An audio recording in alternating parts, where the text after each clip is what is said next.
Hi, I'm John Eason, and this is my story.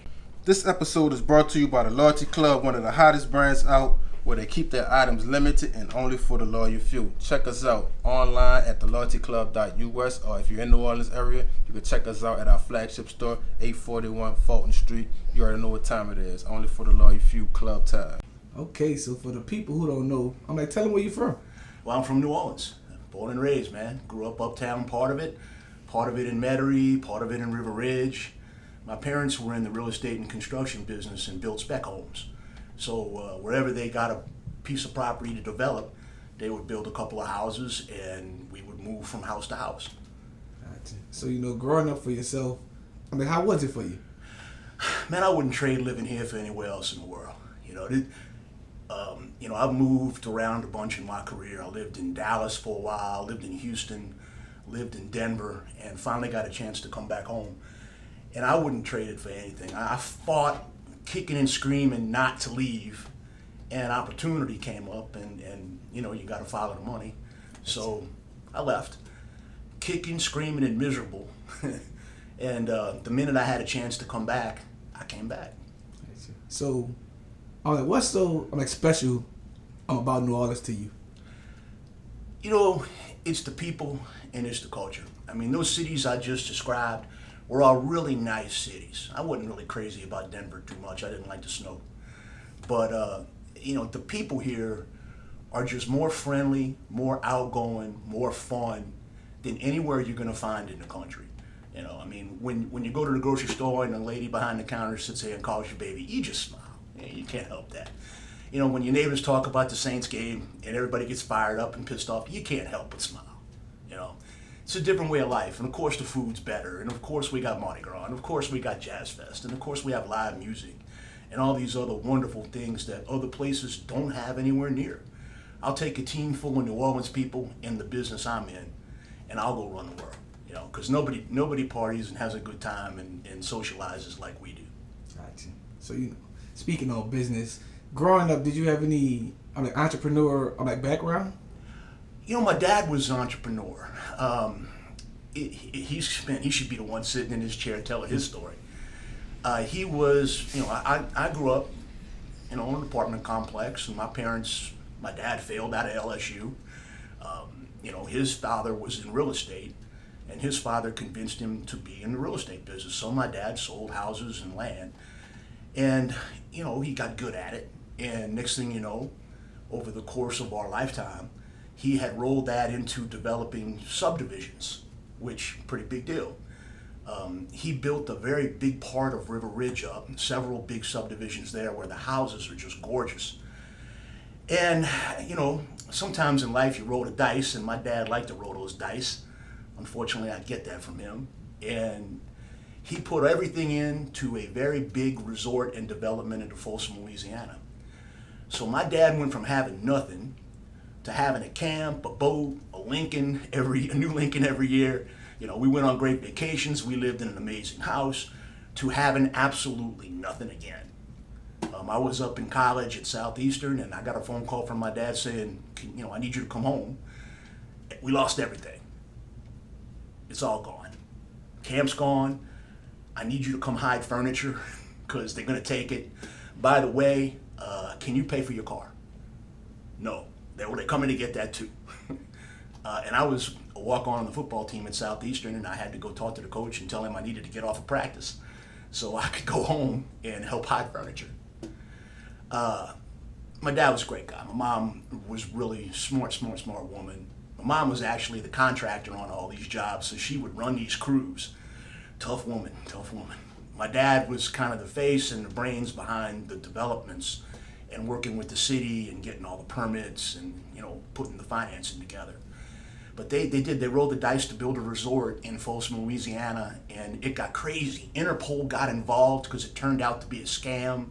My dad had all these European investors who claimed they had all this money. And next thing I know, I come home and there's a 6'8" British guy living on our couch in our house because he got all his money sucked up into this deal too. It was insane. The FBI, Interpol. I mean, it was nuts. Sounds like a movie. It really is goofy after I think about it. And I'm sure wish my dad was around to tell me all the details because I was still a kid then. But it taught me a lot of things about money. It taught me a lot of things about taking care of what you earn. And damn it, I wish I still didn't have his risk to the boy because I just risked it all to put this whiskey together. Speaking on the whiskey, you have something that you brought me as a gift today as well. Sure. So my company is called Sidewalk Side Spirits. We're a New Orleans-based drink incubator company, which means we come up with ideas for alcoholic beverages. I've been in the alcoholic beverage business my whole career. And then we started our first brand, Gambino's King Cake Rum Cream. So I was running a tequila company living in Dallas when we did that. It was COVID. I had an idea to do a brand, and some people who owned Rum Chata owed me a favor. So I called them up, said, hey, I want to do this. And next thing you know, I went to the bakery and met the family that owns the bakery and, cut them in on a licensing deal. And we made 5,000 cases of this stuff, and we didn't know Mardi Gras was going to be canceled. Mardi Gras gets canceled. So we shipped 5,000 cases in less than 3 weeks. We shipped everything. People bought it like crazy. So my tequila company, meanwhile, we had the COVID thing going on, and most of our business was restaurants and bars, and they got absolutely killed. So we turned around and the guys were like, look, John, I want you to furlough everybody. I want you to take a 50% pay cut, blah, blah, blah, blah, on and on. And I looked at my wife and I said, why am I working for anybody else? Kids are all grown, everybody's gone. We need to just start our own company and move back home. That's what I want to do. And we took the money that we made from the Gambino's King Cake product and we put it into the Hard Hide Ponchatoula Strawberry Whiskey. So what I brought you is our next flavored whiskey, which is brand new. It's been out maybe a week and a half, and that's the Chilton County Peach Whiskey. Hard Hide, if anybody doesn't know, that's the name of the alligator that's pretty famous in Ponchatoula. Okay. It's a tradition, man. That people go see that gator, still to this day, even though he doesn't live in the city anymore. He's back home with the Kleber family. So this is our third product. Now we have the Gambino's King Cake Rum Cream, the Hard Hide Ponchatoula Strawberry Whiskey, and then this is the latest and greatest, the Hard Hide Chilton County Peach Whiskey. So we buy, for the strawberry whiskey, all the strawberries are bought at the John Dale Farm in Ponchatoula.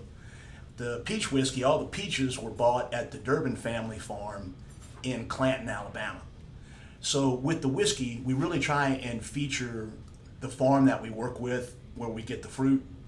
Local farms are really struggling right now.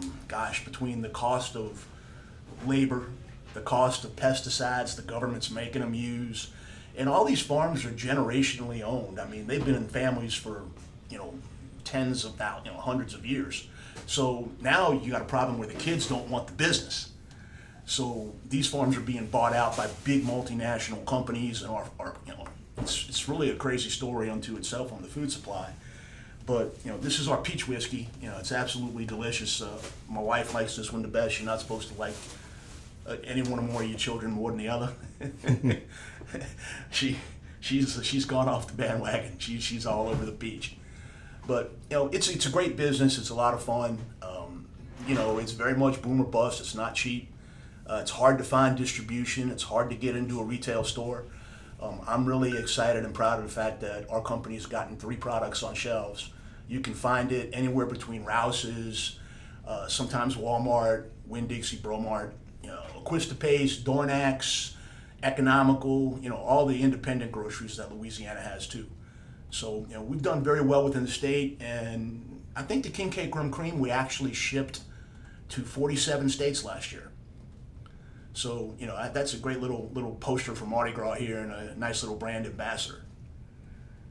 Gotcha.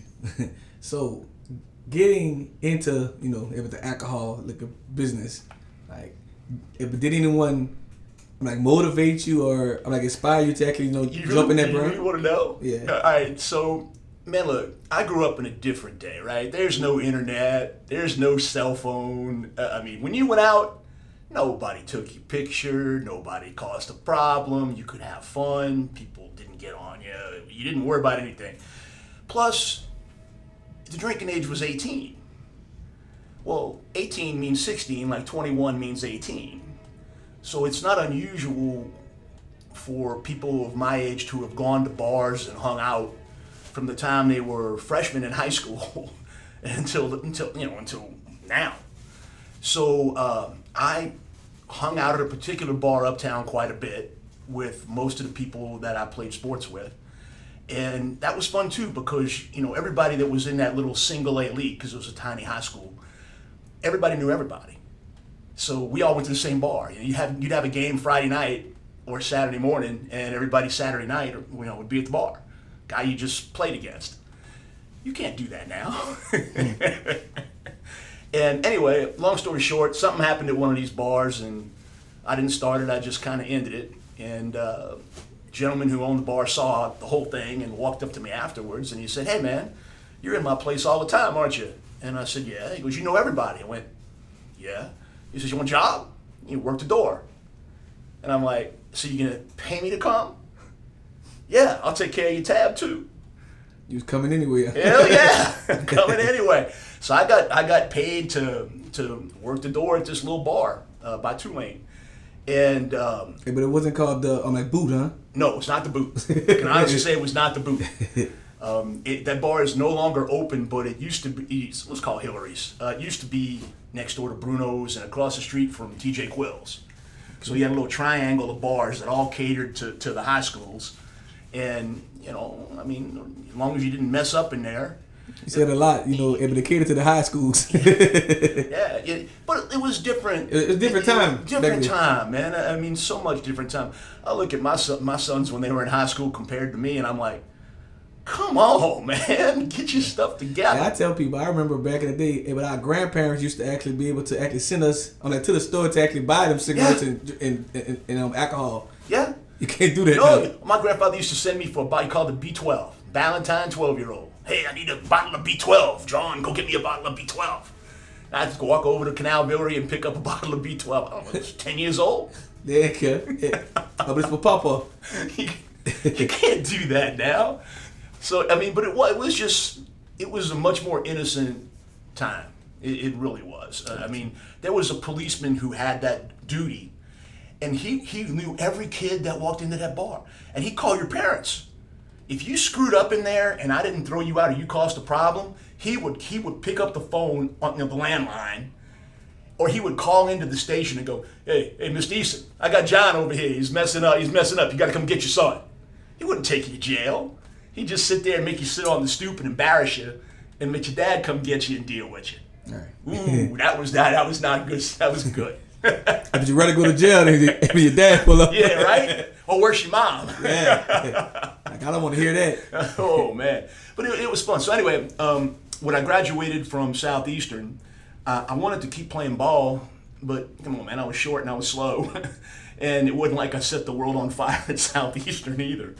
But I had a chance to go to Canada or go maybe play arena ball. And I got offered a job to go work for the liquor distributor here in town, Glazer. And my girlfriend back then, who's my wife now, looked at me and she went, "Okay, I know you want to play ball. You really want to move to Colorado and play arena football? You don't even know what that is. Or would you rather sell liquor to all your friends?"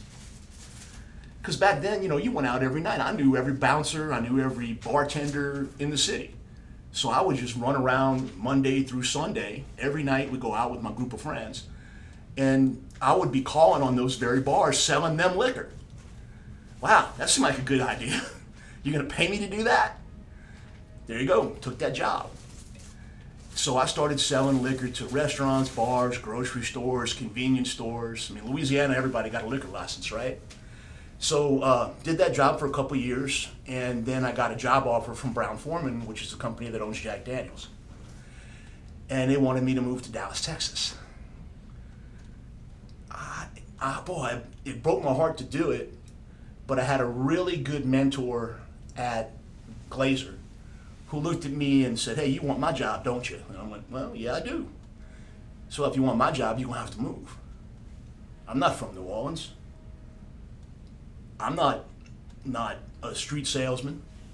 I moved. I got my job, I got my start, and I worked up the ladder. Because you can't get to my job from where you are now unless you move. And Brown Foreman's a great company. You can always come home. And I'm like, wow. He goes, yeah, what's your next move here? You're going to be a supervisor. You're going to make less money as a top rep. You're going to have people responsibility. We'll give you a company car, and you'll get a little gas allowance. Congratulations. You want my job? You're not going to get here through there. You need to go. So we packed up and moved to Dallas. It was crazy. Never seen anything like that. I had never really been in a major city anywhere else in the country before. And all I could see were all these pretty blonde women and these beautiful skyscrapers. And downtown Dallas is immaculate. Oh, yeah, they got their own little Bourbon Street, like Elm and all the places. Yeah, Deep Ellum. That's Deep Ellum. Deep Ellum. Oh, yeah. man, love Deep Ellum. It's still fun down there. But we made a lot of friends. It was a great experience. It was a learning experience for me. And Brown Foreman kept me there for a couple of years, and they gave me a promotion, and they sent me to San Antonio. Wow, that was a trip. I don't think I'd ever heard any Spanish before. And when you move there, everybody was either Hispanic, retired military. It was nobody from New Orleans there, that was for sure. That's where I developed my love for tacos and Mexican food. But it was a really friendly city, and it was very nice, and it's got a lot of similarities to New Orleans in their downtown. They have the River Walk, which is a nice tourist area. And they've got some great restaurants and some bars, but it very different than home. So we were fortunate to work with a great distributor there, and it was a distributor called Block Distributing, and they took me in and really adopted me and taught me more about the business. And then Brown Foreman promoted me again, and I was in Houston. So I had like the #1 Jack Daniels market in the world. I think, gosh, it's a couple 100,000 cases of Jack Daniels a year. Plus we had Canadian Mist and all this other stuff. But now that was kind of fun. I'm not going to diss Houston. I didn't love it like I love New Orleans. It's a nice city, but it's so spread out. God, everywhere's an hour to get to. You know, it's sometimes traffic in the middle of the night. Oh, the worst. In the middle of the night for no reason. But man, talk about a cool job. I must have been maybe 31 years old, and I had 4 50-yard line seats for the Oilers, 4 third base line for the Stros, and I had floor seats for the Rockets. So for the people who you probably, they probably jumped over the head with the Oilers, because like that's a long time ago. So like, yeah, tell them it was the Houston Oilers. What's the Houston Oilers? It wasn't no Houston Texans. And also, I'm like, what year was this? Man, I told you I was old. The Oilers. I'm like, I didn't hear that. I forgot they was the Oilers. Let's say it was back when Hakeem won his trophies, Olajuwon, right? I mean, because we had 4 seats on the floor. If Clyde Drexler was playing for them. Oh yeah, you had Clyde, Big Shot Bob, man. You had Robert Horry. Yeah, those guys were awesome, and that's when I got my first look at an NBA player up close. I had no idea. I always thought watching from TV they were thin or skinny, and then one day I'm on the floor next to Hakeem Olajuwon, and I'm just like, oh my God, dude is huge, and nice people, a lot of fun. It was a great job, great learning experience. And then I got poached by another company who offered me a bigger amount of money to jump, called Domecq Importers. And Domecq Importers sold Salsa Tequila and Presidente Brandy. Great company that got caught up in a merger a couple years later with a company called Hiram Walker, and then they became Allied Domecq, which made them the second biggest liquor company in the world. I got promoted all the way to running their second biggest region in the country. Had a huge job, got back to Dallas, and man, from there I ended up back at Glazer, being the general manager of Texas for one of their selling divisions, because there was a contract issue with one of the big suppliers. They said, hey, look, take John. We want John in that job. Next thing I know, I have a new job, but they paid me to do it. And then when that was done, there's a brand out there called X-Rated. It's pink. It's a little bit like Hypnotic. So I was the national sales manager for that company and helped launch that. and owned a little piece of that company. We sold that company, and I made a nice chunk of money off of that. Not change your life, get rich money, but college money for all my Was kids. it 6 figures? Yeah. Oh yeah. Okay. Yeah. Gotcha. Yeah. And it's all gone. Well, I'm gonna ask you this then. So being jumping in the brand of selling alcohol and liquor, like, do you have any advice for someone that's thinking about if starting if their own brand or like anything like that? Sure. Yeah. You got to be fearless. You're gonna get hurt. You're gonna lose some money. It's gonna take longer than you think. And there's so much that you can't control. And I'm a control freak. So there's nothing that makes me crazier is, putting your faith in people to sell your baby, your child for you, and seeing them not do it when they're supposed to do it. Or there's nothing harder than to get into somebody like Walmart, who maybe a buyer will give you 5 minutes, and he's used to seeing 80 people like you a day.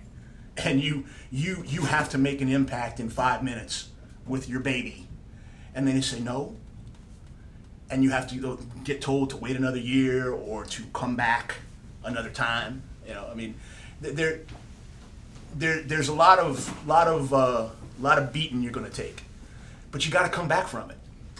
If you really believe in what you're making, which my family really believes in the brands that we have and what we've done. If you know what you have is good, you just got to tell the story, tell it well, and tell it a lot, and keep hammering until everybody believes along with you. It doesn't matter if you're a T-shirt company, a new hat company, or a liquor brand. As long as you believe in the items that you're creating, man, it's a gas. I walk into the Walmart not the Walmart, but Rouse's on Chop, which is our grocery store by our house, and I see my stuff and I just smile. And I'll stand there and just watch and see if anybody picks up a bottle of wine there. And if you don't pick up a bottle of wine there and I'm watching you, I'm going to ask you to pick up a bottle. I'm not above selling my stuff. Gotcha. But it's fun.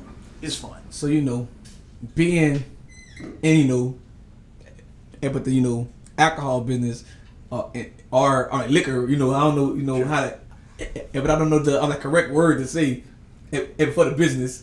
But, what do you enjoy about being in this business, and what do you also dislike about it? What I love about it is, man, think about what I do. I have a product that, if it's good, puts a smile on people's face, right? You get to go to great restaurants and pitch your baby. You get to meet chefs that are amazing. You get to meet restaurateurs who are really smart. You get to meet store operators who are just brilliant people and who can teach you a lot about how to hone your pitch, right? I go out quite a bit. Man, poor me. I had to go out last night, over to Tipitina's and see a band. Wow, your job sucks, right? My job doesn't suck. It's a lot of fun. I get to meet a lot of fun people, and I get involved in a lot of fun things. It's an occupational hazard. What I hate about it is the older I get, the more of a grind it becomes, right? When I was a younger man, it was all rosy, and I could get on an airplane on Monday and come home on a Friday. And I would hit, 4 cities in between and go have meetings and presentations. All day long was great.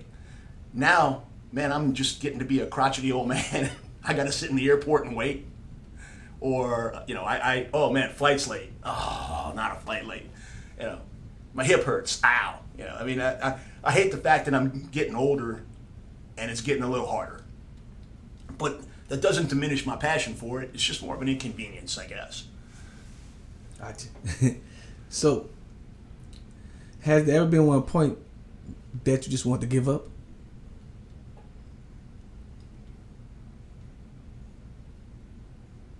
No. I'm about to say, no, sometimes, no. people be in companies like, No. I'm done. Look, I remember giving up football, right? Okay. I remember coming to the realization fast that I was not going to be this great football player.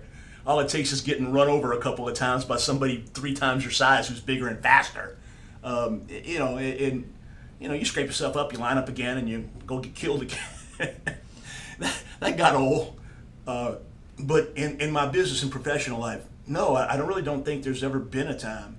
I've been involved in some crazy political stuff. I've been involved in some crazy stuff with actors and fashion people and things that have made me want to pull my hair out if I had any left.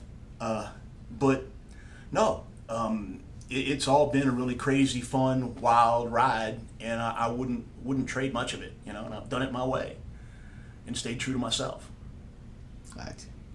So, I mean, what's next for you? I'm gonna probably make one more flavor of hardhide, just so there's 3, because 2 doesn't seem like it's the right amount. I've recently become affiliated with a distillery in Gonzales, Louisiana called Sugarfield, and a gentleman that owns that, Thomas Satoll, makes absolutely wonderful products. So I'm going to work on making his products more available outside of Louisiana. And you know, my son is working at a liquor distributor up in Nashville. He wanted to come work for me. He wanted to move here, and I'm like, nope. Yeah, but is his name Giant too? No, no, he's a Jake. Okay. So my guy Jake is in Nashville working, getting his education. So I told him, I'm not letting you work for me. You got to go pay some dues. So he's up in Nashville paying his dues as a sales rep, calling on stores, you know, working his ass off right now, which is great to see. And he loves it, and he's done fabulously. He's gotten promoted on his own, and he really wants to come here. I have a cousin who's more like my sister. She works for the distributor here and has a team of on-premise people under Republic. I'd like to poach her, and I'd like to turn this into a family thing where this gets bigger and it's based here, and I'm hiring people from here, and you know, we're spreading our wings. So I have a business, not just a brand, right?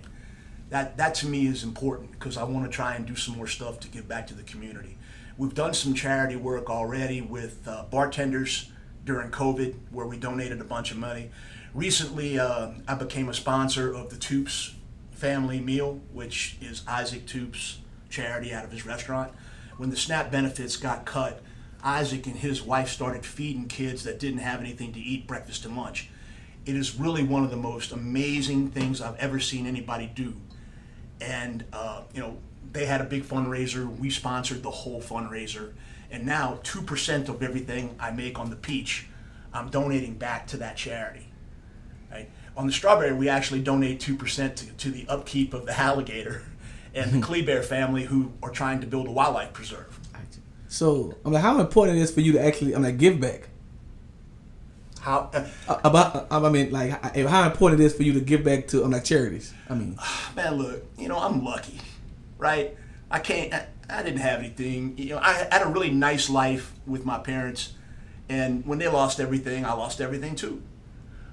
When they started, you know, I'm the oldest. We didn't have anything, you know, when my dad started. I've seen all kind of things and been involved in all kind of projects. One of the reasons I came home was to find a way to give back and to really become more involved in the city because I love it so much, right? So it's important to find the right charities with the right people who are actually doing things that will affect somebody or help somebody. I don't want to just donate a check to some group of people who don't necessarily donate all the money, or maybe some of the money gets used for their salary or some other crazy thing. With the Toops, you can see, I mean, they have people show up and give their time to drive that food all over Orleans Parish. It's amazing. And when I say this is going to kids, these are little kids who, you know, maybe a single parent, maybe they have 2 parents, don't have anything to eat, and it just kind of broke my heart when I heard the story. And I'm like, I found my charity, right? I know the people, and I know what they're doing. So we'll do that one, and I'm sure I'll probably end up finding something else, and I got something in my head where I want to start a foundation where we reward C students who went to college and had 6 jobs, and you know, maybe we come up with some sort of scholarship for that, you know. But I want to make sure the money's going in the right hands. I want to give back, and I absolutely love what we picked so far, you know. Gotcha. So, if you could do it all over again, would you do it the same way?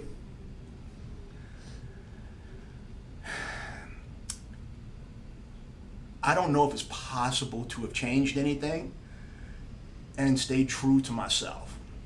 One thing about New Orleans people, we have no filter. And I've lived my life without one, and it's been a blessing and a curse. Don't ask me what I think, I'll tell you. And it may be right or it may be wrong, but I'll tell you. I think if I had some of this stuff to do over again, from a business standpoint, I wish I was more capitalized. I'd probably go out and find partners and risen more money than I did. From a personal standpoint, man, I wish I didn't beat the crap out of myself so much. I mean, with all the weights and the football and the scrapping and all this stuff, man, I might be 61, but I'm like 103. I've had more surgeries and more orthopedic things and aches and pains. You know, talk to any of these guys that played ball for a while, and they'll tell you, man, their bodies are car wrecks. Yeah, I get it. I might take that back. Maybe I ought to play golf.